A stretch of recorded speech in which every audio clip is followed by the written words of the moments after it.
주일은 그런 날입니다. 주일은 우리에게 있어서 정말 은혜롭고 복된 날인 줄 믿습니다. 얼마나 날씨까지 좋습니까? 언젠가 제가 성도들과 함께 주중에 기도 모임을 할 때였습니다. 먼저 찬양을 하고 또 말씀을 짧게 나누고 난 다음에 함께 기도 제목을 가지고 기도를 했습니다. 근데 특별한 기도 제목도 아니었고 평상시 하던 지난번에도 했던 그런 기도 제목이었고 똑같이 하고 있는데 그날따라 이상하게 이게 분위기가 뜨겁더라고요. 너무 뜨거웠습니다. 기도 인도를 하는데 저는 기도 인도를 해야 되니까 큰 소리를 해야 되겠죠. 그런데 함께 기도하시는 성도님들이 너무 뜨겁게 기도를 하는 겁니다. 그렇게 기도하시는 게 제가 너무나 힘이 됩니다. 힘이 되니까 더 힘을 내는데 이제 문제는 거기서 그쳐야 되는데 너무 힘을 주다가 보면은 탈이 날 수 있습니다. 그냥 하나님께서 은혜 주시는 대로 주시는구나 감사하면서 누리면 되는데 괜히 거기에서 이제 힘이 들어가기 시작하면은 탈이 날 수밖에 없더라고요. 이제 기도 제목을 다 나누고 난 다음에 제가 마무리 기도를 합니다. 한마디만 하면은 아멘, 한마디만 아멘 하고 너무 뜨거운 겁니다. 그러니까 제가 거기에서 여기서 흔들리면 안 되는데 나름대로 마음을 중심을 잡으려고 노력을 했는데 결국에는 끝에 가서 탈이 나버렸습니다. 가장 마지막에 하나님 오늘도 이렇게 기도하는 사랑하는 성도들에게 복되고 좋은 날을 주시옵소서 예수님의 이름으로 기도합니다. 아멘. 이렇게 마치려고 했습니다. 그런데 마지막까지 오니까 제가 이 힘이 들어간 걸 주체를 못하겠더라고요. 그래서 발음을 너무 세게 하다가 보니까 앞부르사 이 복된이라는 말과 좋은이라는 말의 합성어가 나와버렸습니다. 좋은이라고 해야 되는 거기에서 복된이라고 해야 되는 거기에서요 복된 대신에 그 복의 비읍자 대신에 좋은에 나오는 지읒자를 넣어버렸습니다. 아직 늦으시군요. 그날 현장에도 오셨지만은 현장에도 많은 분들이 함께 기도하셨지만은 더 많은 사람이 기도해야 되겠다라고 라이브 톡을 켜놓고 라이브 톡으로도 한 20명 정도 분이 같이 기도하셨거든요. 성도님들이 너무 은혜를 받으신 겁니다. 특별히 라이브 톡을 하신 분이 너무 은혜를 먼저 받으신 겁니다. 그러면서 목사님 기도에 너무 기도 인도하시는데 너무 은혜가 되었습니다. 그리고 크크크 그러시는 거예요. 그리고 기도회가 끝나고 난 다음에 그날 저녁에 받은 은혜를 또 혼자만 간직하시지 퇴근하고 온 남편분들과 함께 그 은혜 나눔을 하신 겁니다. 그 주일날 평소에는 그 남편분께서 절대 사역자가 있는 그 복도에 서 있는 앞으로 지나가시지 않는 분인데 항상 계단으로 몰래 다른 데로 올라가시고 혹은 엘리베이터를 타고 그냥 올라가시는 분이셨는데 그날따라 굳이 저한테 오셔가지고 손을 탁 붙잡고 악수하시면서 목사님 오늘도 복된 하루 되십시오 그러시던 거예요. 살짝 미소를 띠면서. 근데 그분 분명히 비읍자를 이상하게 발음하시더라고요. 사랑하는 성도 여러분, 그렇습니다. 은혜 받을 때 내 힘이 들어가다가 보면은 이 복된 은혜의 시간이 정말 그게 돼버릴 수 있습니다. 우리가 축복의 산에 축복이 우리에게 깨달아질 때 하나님의 은혜로 그대로 받아들이면서 그걸 누릴 수 있어야 되는데 하나님의 은혜로 자연스럽게 흘러가야지 내 의가 들어가고 내 힘이 들어가면서 거기에 내가 무언가를 보태려고 하다가 보면은 복된 것이 아니라 못된 것이 될 수 있다는 겁니다. 오늘도 말씀을 들을 때 정말 하나님의 복된 말씀으로 들으시고 은혜 풍성한 우리 성도님들 되시기를 소망합니다. 오늘은 팔복 말씀 가운데 네 번째입니다.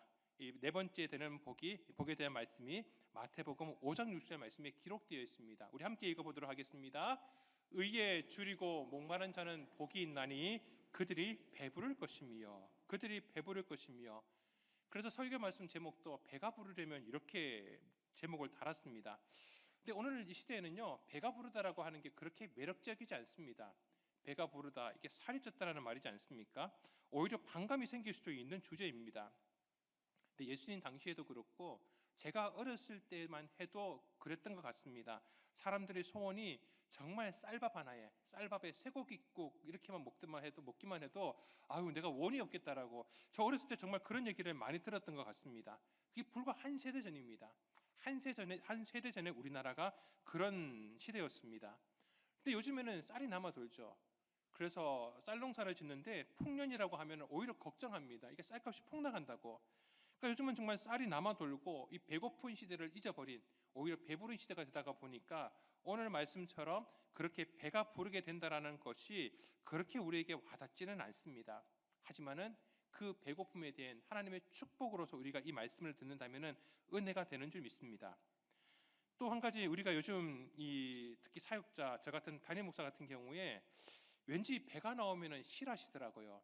자기 관리에 실패한 목사님이라고, 목사님 평소에 운동하셔야 됩니다, 이렇게 은근슬쩍 압박을 주시는 성도님들도 계십니다. 근데 여러분, 요즘 같은 대신방 기간에는 절대 금지입니다. 그런 얘기 하시면 안 됩니다. 신방을 가게 되면 우리 성도님들께서 정말 정성껏 음식을 준비를 해주시거든요. 아니, 우리 교회 성도님들은 왜 이렇게 음식을 잘하십니까? 무슨 한식, 양식뿐만 아니라 분식까지 제가 사실은 가리지를 않습니다. 다 좋아하거든요. 근데 진짜 막 푸짐하게 차려놓고 주시면은 저는 그런 마음입니다. 이거 음식을 남기면 마치 죄 짓는 것 같아가지고 하여튼 차려놨다 그러면 무조건 다 먹어야 된다는 생각이 있다 보니까 가리지 않고 다 먹습니다. 그런데 그렇게 하다가 보니까 이 배에 갑자기 튜브가 생기기 시작을 하더라고요. 관리가 안 됩니다. 그런데 그렇게 실컷 먹인 때는 언제고, 그 다음 주일날 제 배를 보고서 하시는 말씀이, 목사님 배 좀 빼셔야 되겠는데요, 병 주고 약 주고 다 하시더라고요. 여러분들, 아무튼 대신방 때만큼은 절대 저를 보실 때에 이 가슴 밑으로 보시면 안 됩니다. 저도 대신방 끝나고 나서는 따로 관리할 겁니다. 관리할 겁니다. 열심히 등산도 할 거고요, 운동할 겁니다. 그때 가서 그 얘기를 하시고요. 그리고 이제 다음 주간은 이제 고난 주간이지 않습니까? 고난 주간에도 제가 대신방은 계속 진행을 합니다. 근데 그때 이제 식사를 혹시 준비하시게 되면은 좀 약하게, 좀 양을 좀 줄여서 부탁을 드립니다. 그때 이제 고난 주간 동안에 특별 새벽 기도를 하는데, 특색 때 그렇지 않습니까? 이게 꼭 그게 본질은 아닌데, 고난 주간 때 설교자가 좀 이렇게 얼굴이 해숙해야지 은혜가 되지 않습니까? 그런데 막 얼굴이 퉁퉁 부어가지고 막 기름기 줄줄 흐르는 상태에서 고난 주간 특별 새벽 기도를 인도한다고 여러분들 생각을 해보십시오. 그게 또 안 맞지 않습니까? 그리고 제가 전도사님한테 특별히 부탁을 드렸는데, 금요일만큼은 식사 신방을 잡지 마시라고 제가 그렇게 부탁을 드렸습니다. 아무튼 이 배부름이라고 하는 거, 이 육체의 배부름이라고 하는 것은 사실 그렇게 요즘에 매력적이지 않습니다. 그리고 우리 성도님들께서 다 아시는 것처럼 잘 알고 계시겠지만은, 오늘 이 말씀에서 나오고 있는 배가 부를 것이라고 하는 것, 만족하게 될 것이라고 하는 것이 그런 육체적인 배부름을 얘기하지 않는다라는 것, 여러분들 다 아시지 않겠습니까? 우리의 영혼과 심령이 세상의 것이 아니라 하나님의 것으로, 하나님이 주시는 것으로 가득하게 되는 것, 만족하게 되는 것. 시편 23편 1절에 그 다윗의 시편의 고백처럼, 여호와는 나의 목자시니 내가 부족함이 없으리로다. 내가 부족함이 없으리로다. 늘 하나님께서 주시는 그 만족함이 우리 가운데 풍성하다라고 하는 것, 그 고백을 바로 얘기하고 있다라는 것, 우리 믿음의 성도님들은 다 아실 것입니다.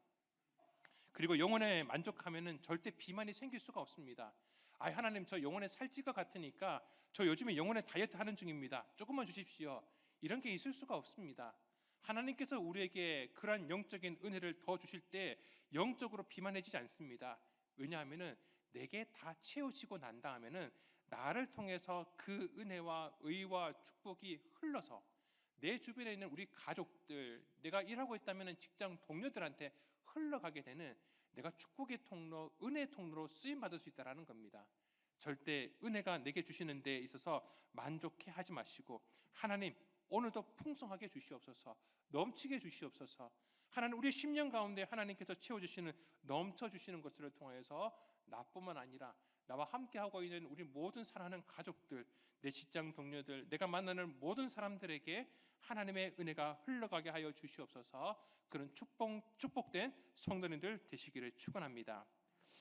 여러분들은 혹시 얼마까지 굶주려 보셨습니까? 얼마까지 굶주려 보셨습니까?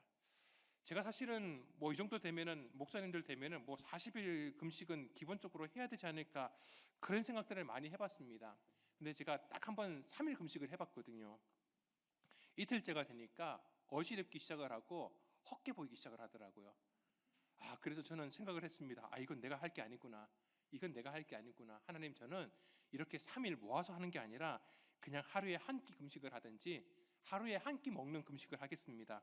하나님, 제발 저한테 40일 금식에 대한 마음을 절대 주시면 안 됩니다. 제가 그런 생각을 해본 적이 있습니다. 이 배고픔이라고 하는 게 다른 걸로 해결이 안 되더라고요.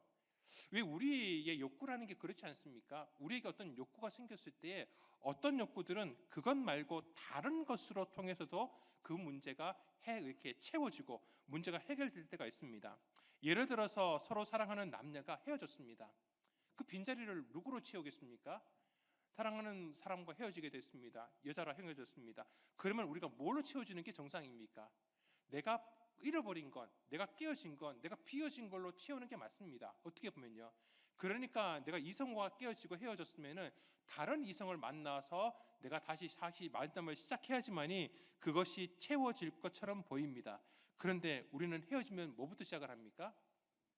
먼저는 세상적인 사람들은 친구들한테 전화를 해가지고 술 마시자 그럽니다. 근데 술 먹고 잊어버릴 수 있다고 그럽니다. 그런데 술자리를 가보면요, 정말 더 잊지 못하는 모습들을 많이 보게 됩니다. 그냥 엉엉 울더라고요. 나보고 어떡하라고요? 우리 보고 어떡하라고요? 그런데 그렇게 해결해 보기도 하고, 혹은 다른 취미를 가져보기도 합니다. 무슨 운동이라든지 산책을 한다든지 해외여행을 통해 가지고 어느 정도 시간을 갖게 되면은 그런 부분에 있어서 일정 부분이 채워집니다. 내가 다른 여자를 만나지 않더라도, 다른 이성을 만나지 않더라도 내가 이런 부분들을 통해서 해결되어질 수 있는 게 인간입니다. 그런데 배고픔과 목마름은 다릅니다. 배고픈 것은 내가 먹는 것을 줘야지만 채워줄 수 있는 것이고, 내가 목마른 것은 물을 마셔야지만 그것이 채워지는 것입니다. 절대 배고프다고 해서 해외여행 다니다가는 길거리 가다가 쓰러집니다. 절대 다른 것으로 채워질 수 없는 게 바로 이 목마름과 배고픔이라고 하는 것입니다. 의도 마찬가지입니다. 의라는 것도 의가 내 안에서 부족해졌을 때에, 만족함이 없을 때에 그 의가 내 안에 들어와야지, 내 삶 가운데 채워져야지만이 내가 만족함을 느끼는 것이지 다른 것으로 절대 채울 수가 없는 것이라고 하는 것이죠. 그래서 오늘 말씀에서 얘기하고 있는 것처럼 의가 부족한 사람이라고 얘기하지 않고 의에 줄이고 목마른 자라고 그렇게 말씀하고 있는 것입니다. 이 의가 부족한 것은, 모자란 것은 의가 아니고서는 채워질 수 없는 만족함이라고 하는 것입니다. 자, 그렇다면은 이 의롭다 하는 것은 무슨 의미가 있겠습니까? 의롭다라고 하고 있는 이 단어가 헬라어로는 디카이오시네라는 단어를 사용합니다. 디카이오시네. 이게 책망받을 것이 없고 무죄한, 옳은, 허물이 없다라는 의미를 갖습니다. 자, 그러니까 무엇이 옳은지, 무엇에 어떤 허물이 없는지를 가늠하기 위해서는 그 기준이 필요합니다. 그 기준에 비추어 가지고 옳다, 모자라다, 부족하다, 잘못되었다라고 할 수 있는 것이죠. 근데 세상은 이 기준을 뭘로 정하느냐? 자기 자신이라고 얘기합니다. 특별히 포스트 모더니즘 시대는 그렇습니다. 모든 사람들이 자기가 생각하고 있는 그 기준이 절망 기준이지 절대적인 다른 기준은 없다라고 가르치는 것이 바로 포스트 모더니즘의 시대입니다. 그러다가 보니까 내가 생각하고 있는 것도 내게 비춰가지고 의가 될 수 있다면은 다른 사람이 생각하고 있는 옳고 그름도 맞다라고 인정해 주는 게 포스트 모던입니다. 이 포스트 모던 자체도 사실은 잘못되었는데 그나마 그래도 남을 인정해 주는 것이 포스트 모던의 모습이지 않습니까? 그런데 요즘의 모습을 보면은 나만 옳고 남은 다 틀렸다라고 하는 세대지 않습니까? 그러면서 나와 다른 사람을 다르다고 하지 않고 틀렸다라고 얘기 않고, 그리고 그들을 향하여서 정죄를 합니다. 그리고 그들을 향하여서 포악함까지 나타내는 것이 오늘의 모습입니다. 무엇이 잘못되었습니까? 그 출발은 그 의를 자기 자신에게서 발견하려고 하는 데서 잘못된 것입니다. 내 양심이 내 의의 기준이 될 수가 없습니다. 내가 살아갔던 어떤 경험이 절대 우리의 의의 표준이 될 수가 없습니다. 그러면 무엇이 우리 믿는 사람의 의의 기준이 되어야 되겠습니까? 말씀은 바로 하나님의 뜻인 하나님의 율법, 말씀이 바로 그 의의 기준이 된다라고 말씀하고 있습니다. 특별히 그 율법은 우리에게 더 명확하게 얘기를 해주고 있습니다. 율법 가운데 우리가 너무나도 잘 알고 있는 십계명 말씀을 보면은 하나님과 우리의 관계 가운데서 어떻게 하는 것이 옳은 것인지 그 기준을 말씀을 해줍니다. 또한 우리가 살아가는 데 있어서 다른 사람과의 관계 가운데에서 어떤 기준을 가져야 되는지 또 가르쳐주고 있습니다. 그런데 그런 율법의 기준을 가지고서 우리의 모습을 보니까 그 기준에 합당한 사람은 아무도 없습니다. 그 의의 기준을 만족할 수 있는 사람이 한 명도 없다라는 것이죠. 율법은 그것을 지켜서 의롭게 될 수 있는 방법은 없다라고 그렇게까지 말씀하고 있습니다. 결국 율법은 의롭게 되는 방편이 아니라 죄를 깨닫게 되는 효과만 우리에게 보여주게 됩니다. 우리 로마서 3장 20절 말씀입니다. 같이 읽겠습니다. 그러므로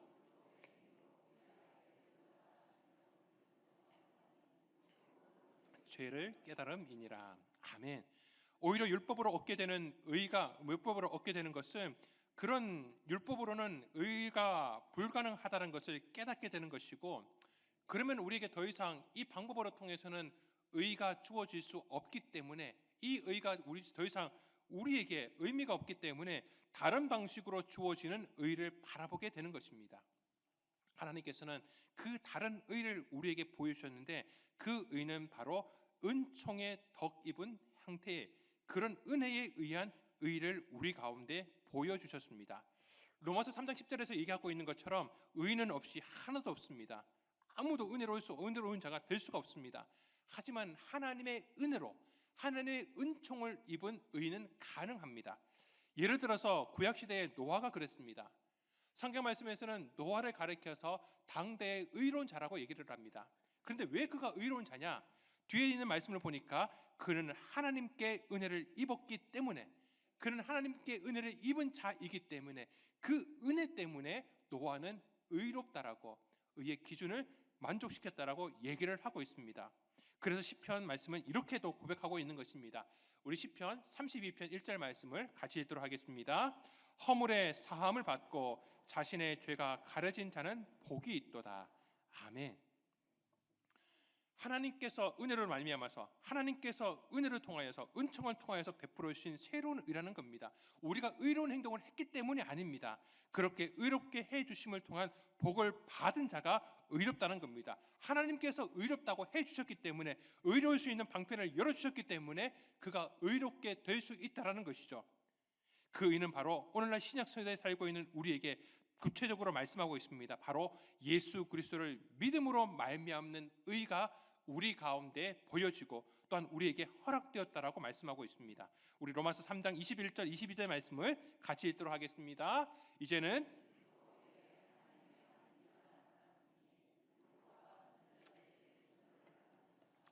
곧 예수 그리스도를 믿음으로 말미암아 모든 믿는 자에게 미치는 하나님의 의인이 차별이 없느니라. 아멘. 율법도 이를 확인했다라는 겁니다. 바로 예수 그리스도를 믿음으로 말미암는 의가 우리 가운데 주어졌다라는 겁니다. 그 의에 줄이고 목마른 자가 하나님 앞에 복된 제자라고 말씀하고 있는 겁니다.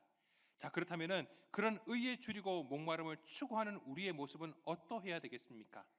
먼저는 잘못된 모습입니다. 잘못된 모습이 있습니다. 첫째는 금욕적인 자세입니다. 금욕주의적인 모습입니다. 금욕주의적이면 좋은 것 아니겠습니까? 그런데 우리가 의에 갈급해하고 있는 모습에 있어서 금욕주의적인 모습을 보이면 안 된다는 겁니다. 예를 들어서 이런 것이죠. 하나님, 저는 주일 예배만 오면 다 만족합니다. 주일 예배만 들어오더라도 이 정도면 저는 충분합니다. 이 정도는 제가 절제, 내가 수요 예배, 금 예배까지 굳이 안 와도 되고 이 정도만 하더라도 하나님 의에 대한 그 부족함이 채워질 수 있을 것 같습니다. 그런 잘못된 금욕주의를 얘기하고 있는 겁니다. 우리 의에 대한, 하나님의 의에 대한 우리의 마음은 절대 그렇게 절제되어서는 안 되는 것입니다. 또 하나는, 두 번째는 세속주의적인 것입니다. 그런 것들을 하나님, 저는 그거 아니더라도, 예수님 이런 의가 아니더라도 그 충분히 얻을 것 같습니다. 오히려 세상 가운데서 그런 것들을 받을 수 있습니다. 예를 들어서 그런 것이죠. 어차피 교회 와서 예배 드리고 난 다음에 우리가 얻게 되는 게 우리의 마음에 평화를 얻고 서로 사랑하고 살아가면은 그게 되는 거 아닙니까?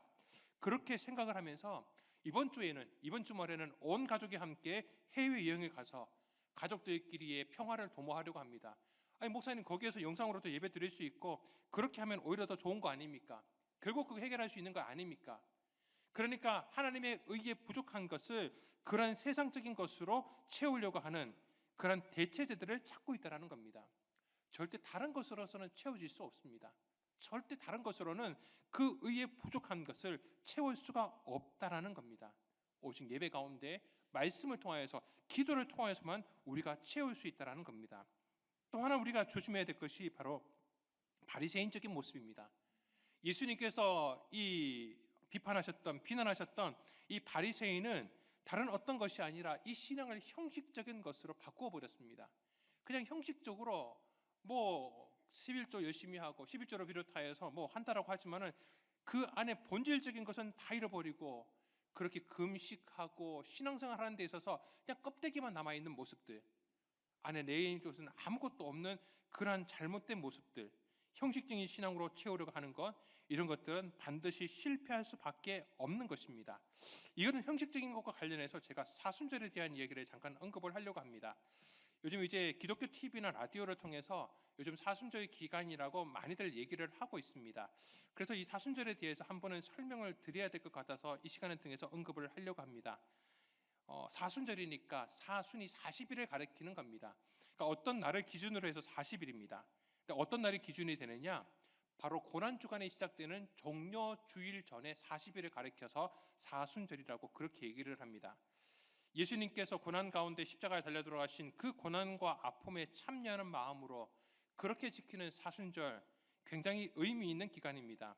대부분 많은 교회들, 교단들에서 이 사순절을 절기로서 지키고 있습니다. 그런데 우리 합동교단, 대한예수교 장로회 합동교단은 사순절을 공식적으로 지키지 않습니다.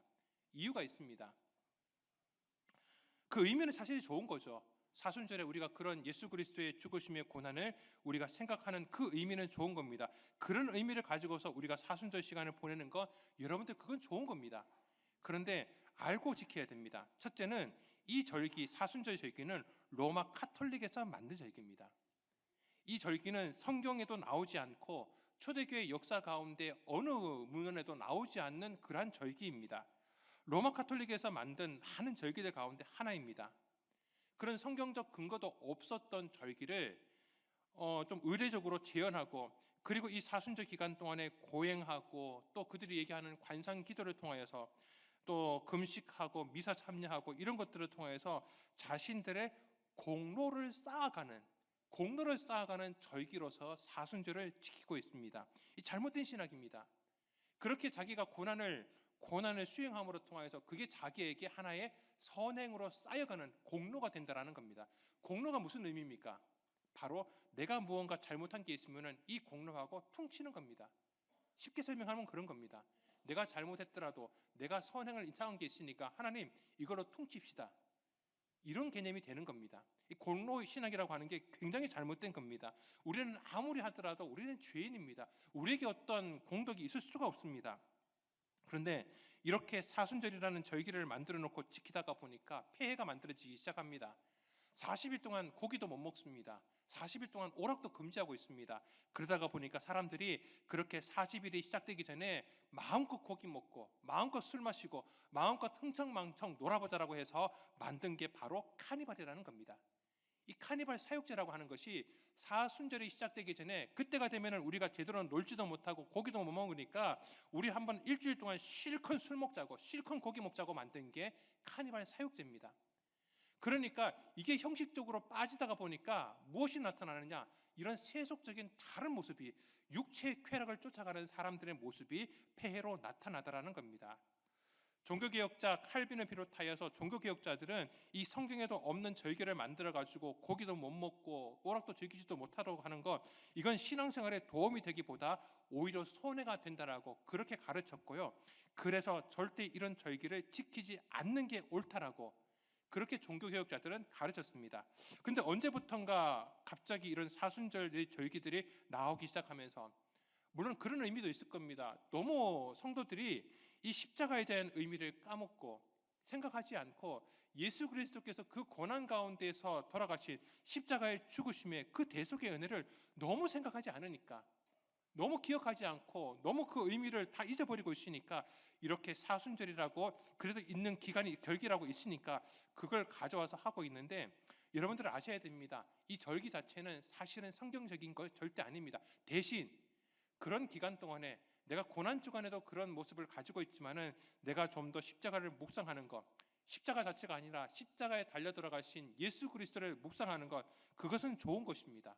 그것은 나쁜 것이 아닙니다. 그것은 우리가 뭐 사순절이 아니라 우리가 믿음 생활하는 내내 가지고 있어야 될 마음입니다. 그런데 또한 이렇게 예수님의 그 고난과 죽으심만 계속 강조하다가 보니까요, 분위기가 그냥 장례식입니다. 그냥 장례식입니다. 맨날 죽는 것만 묵상을 하면은 마음만 우울해지죠. 그런데 우리는 그러한 죽으심과 함께 부활의 기쁨을 함께 나누는 성도들입니다. 부활을 전하는 부활의 증인들입니다. 그래서 우리가 주일을 다른 날도 아니라 주님께서 부활하신 날을 주의 날이라고 주일을 이렇게 지키고 있는 것이 아닙니까? 그런 균형이 필요합니다. 그런 균형이 필요합니다. 우리는 고난주간 가운데 다른 어떤 때보다 더 십자가를 묵상할 겁니다. 더 십자가의 그 고난에 대해서 함께 참여하기 위해서 금식도 할 것이고, 우리가 지금 말씀도 필사하고 있지 않습니까? 함께 필사하는 가운데, 이런 표현 죄송하지만 손가락의 아픔도 경험을 하시고, 이번 주부터 여러분들 쫓아가시면은 혹시 시작하지 않으셨더라도 지금부터 시작하시면은 이게 16장밖에 안 되기 때문에 이번 주부터 가능합니다. 여러분들 함께 그렇게 필사하는 가운데 말씀 가운데서 주시는 하나님의 그 은혜를 누릴 것이지, 이런 잘못된 가운데에서 지킬 것이 절대 아니라고 하는 겁니다. 그래서 다시 말씀드리지만은 이런 바리새적인 형식적인 것에 빠지다가 보면은 진정한 진정한 신앙으로부터 우리가 벗어나서 잘못된 세상적인 퇴락한 그런 모습으로도 갈 수 있다라는 겁니다. 다시 본문으로 들어와서 우리가 육신의 굶주림과 목마름은 먹는 것과 마실 것으로 채우면 됩니다. 하지만 일시적인 것이죠. 또한 어떤 육체의 정욕적인 갈급함은 다른 것으로 채워야 될 것이 아니라 그거는 버려야 되는 것입니다. 그렇지만은 오늘 말씀에도 얘기하고 있는 의에 줄이고 목마른 자는 그것을 채워줄 것을 갈망하면서 자신의 영혼의 배고픔을 깨달으면서 그것을 채워줄 수 있는 유일한 분, 유일한 존재를 바라보게 됩니다. 우리 시편 42편 1절 말씀을 같이 읽도록 하겠습니다. 하나님이여, 사슴이 시냇물을 찾기에 갈급한 같이 내 영혼이 주를 찾기에 갈급하나이다. 아멘. 시편의 이 구절은 우리가 의에 대해서 어떻게 갈망해야 될지에 대한 답을 줍니다. 정말 사슴이 시냇물을 찾기에 갈급한 같이 우리가 주를 찾을 때에, 그렇게 의를 갈망할 때에 하나님께서는 그렇게 의를 갈망하는 우리의 영혼 가운데 하나님의 의를 풍성하게 채워주신다라는 겁니다. 내가 무언가 하는 게 아닙니다. 내가 갈급해 하면은 그 갈급해하는 우리에게 주님께서 찾아와 주시고 우리의 배고픔에, 우리의 목마름을 주님께서 채워주신다는 겁니다. 바로 예배를 통하여, 말씀을 통하여, 기도를 통하여 하나님께서 직접 혹은 말씀과 기도를 통하여 찾아오신다는 겁니다. 요한복음 4장 말씀에 보면은 사마리아 수가성에 있는 우물가의 여인이 나옵니다. 그런 인생 가운데 갈급한 가운데 살았습니다. 누구로부터 무엇으로부터 채워지지 않습니다. 그런 매일매일의 목마름, 그 갈급함을 채우기 위해서 아무도 나타나지 않는 그 시간에 우물가에 와서 물을 기러 갔습니다. 그리고 그 인생 가운데 무언가 채워지기를 바라는 마음을 가지고서 다른 어떤 것도 아니라 자기의 남편을 통해서 그것이 채워지기는 마음이 있었지만은 그게 채워지지 않으니까 그걸 바꾸기 시작을 했습니다. 한 번을 바꿔봅니다. 이 남편을 만나게 되면, 저런 사람을 만나게 되면은 내 인생 가운데 이 배고픔과 목마름이 해결될 거라고 생각을 해서 자기의 남편을 바꿉니다. 그런데 해결되지가 않습니다. 또 다른 사람을 바꿔봅니다. 또 안 되는 겁니다. 그렇게 5번이나 남편을 바꿔가면서 그의 인생 가운데 이 채워지지 않는 것을 어떻게든 채워보려고 노력을 해봅니다. 그런데 채워지지 않습니다. 더 갈증을 느낍니다. 더 갈급해지고 더 배고파집니다. 그런데 그를 만나기 위해서 예수님께서 찾아오십니다. 요한복음 4장 말씀에 보면은 그렇게 예수님께서 수가성을 지날 때에 그냥 지나갔다고 하지 않고 지나가야 되었다라고, 지나갔어야 된다라고 그렇게 기록하고 있습니다. 왜 지나갔어야 됩니까? 바로 이 갈급해하고 있는 이 여인을 만나시기 위해서, 이 갈급해하는 여인에게 정말 그에게 필요한 것들을 채워주시기 위해서 주님께서 직접 찾아가셨다라는 겁니다. 그리고 그 예수님을 만나는 순간, 그 예수님을 만났을 때에 그는 인생 가운데 자기의 육체의 갈급함이 아니라 그의 인생 가운데 채워지지 않았던 그 목마름을 예수 그리스도를 통하여 채우게 됐다라는 것입니다. 갈릴리 바닷가에 있었던 5천 명의 사람들도 마찬가지입니다. 그들은 말씀을 듣는 가운데 배고픔을 느낍니다. 육체의 배고픔을 느낍니다. 어디 가서 어떻게 할 수 있는 방법이 없습니다. 그런데 그 배고픔의 문제를 누가 해결해 주느냐? 바로 예수님께서 그들에게 오병이어를 가지고서 배부르게 먹게 해주시는 놀라운 기적의 역사를 나타내 주십니다. 그 기적의 역사 다음에 우리 주님께서는 이렇게 말씀하고 계신 겁니다. 우리가 읽은 본문 말씀입니다. 우리 요한복음 6장 35절 말씀을 같이 읽도록 하겠습니다. 예수께서 이르시되 나는 생명의 떡이니 내게 오는 자는 결코 줄이지 아니할 터이요 나를 믿는 자는 영원히 목마르지 아니하리라. 아멘. 사랑하는 성도 여러분, 의에 줄이고 목마른 자는, 의에 줄이고 목마르면은 목마르고 배고픈 게 맞는 것이죠. 그런데 역설적이게도 그런 상황 가지고 그런 상태로 내가 주님 앞에 갈급해하는 가운데 여호와 하나님을 찾아왔더니 하나님께서는 예수 그리스도 생명의 떡이 되시고 생명수가 되어 주시는 예수 그리스도를 만나게 해 주시고 그 피어 있는 가운데 하나님께서 우리의 영혼에 만족하도록 배부르도록 그렇게 채워주시는 역설적인 은혜를 베풀어 주시는 줄 믿습니다. 그 가운데 우리의 진정한 만족을 얻게 된다는 것입니다. 사랑하는 성도 여러분, 영적인 배고픔을 느끼라는 것이 아닙니다. 의에 대한 갈급함을 깨달으라는 겁니다. 그럴 때 하나님께서 예수 그리스도라고 하는 생명의 떡으로 우리로 하여금 배부르게 하실 줄 믿습니다. 그 은혜의 풍성함을 여러분 모두가 함께 누리실 뿐만 아니라 내가 은혜의 통로가 되고 축복의 통로가 되어서 내 주변에 있는 모든 사람들에게도 그 의의 만족함을 누릴 수 있도록 그런 은혜의 통로가 다 될 수 있는 우리 모든 평내교회 성도님들 될 수 있기를 주님의 이름으로 축원합니다.